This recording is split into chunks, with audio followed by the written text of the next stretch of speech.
Au Rassemblement national, on ne voit l'antisémitisme que s'il provient de la gauche.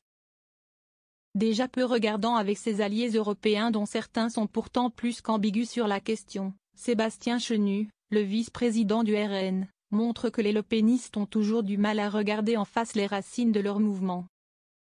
Invité de la matinale de TF1, ce mercredi 26 mars, alors que Jordan Bardella est en Israël en compagnie de plusieurs dirigeants d'extrême droite, le député du Nord a estimé que le Front National, ancêtre du RN, n'était pas un parti antisémite.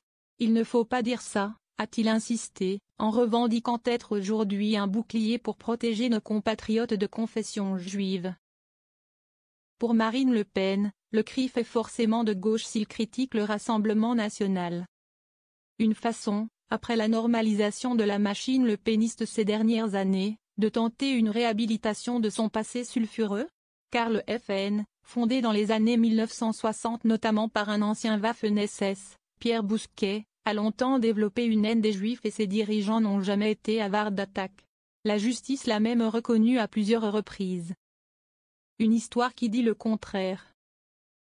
Outre les liens du parti avec des groupuscules clairement antisémites, et avec des personnalités dont le pédigré laisse peu de place au doute, Léon Gauthier, un autre membre fondateur du FN qui a lui aussi porté l'uniforme SS, on peut citer la guirlande de condamnation de Jean-Marie Le Pen au fil des années. Le président historique du Front National, entre 1972 et 2011, est condamné dès 1986 pour antisémitisme insidieux. Plusieurs de ses sorties, sur les chambres à gaz comme point de détail de l'histoire, son jeu de mots sur le ministre de la fonction publique Jean-Michel Durafour en 1988. Ou des attaques ad hominem, le conduisent devant la justice. Où il est régulièrement condamné pour antisémitisme insidieux, incitation à la haine, injure publique ou négation de crimes contre l'humanité. C'est d'ailleurs, entre autres, une de ses tirades sur les chambres à gaz et Philippe Pétain qui poussera Marine Le Pen à l'exclure du parti, et à lui retirer son titre de président d'honneur en 2015. Comment juger enfin, cette phrase que Jean-Marie Le Pen écrit dans ses mémoires, en 2019, quelques années avant sa mort, l'antisémitisme garantit l'homogénéité du groupe juif, les sionistes le savent. Et n'en déplaise à Sébastien Chenu, le parti lui-même était imprégné d'antisémitisme. Ce que Le Menhir avait reconnu en 1990, dans l'émission L'heure de vérité sur Antenne 2. Jean-Marie Le Pen devait alors répondre à cette question. Pensez-vous, comme 88% de vos cadres, que les Juifs aient trop de pouvoir en France aujourd'hui? Réplique sans filtre du père de Marine Le Pen, que les Juifs aient beaucoup de pouvoir dans la presse, comme les Bretons en ont dans la marine et les Corses dans les douanes, ça ne me paraît pas discutable.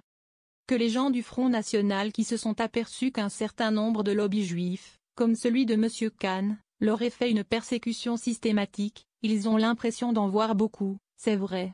Soit une enfilade de poncifs antisémites.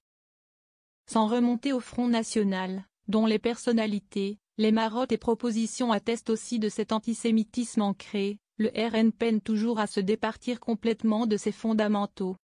Ainsi, des élus ou aspirants défraient régulièrement la chronique, comme cette candidate aux législatives à Caen critiquée en 2024 pour avoir porté une casquette nazie ou celui en Meurthe-et-Moselle qui multipliait les publications racistes ou antisémites sur les réseaux sociaux.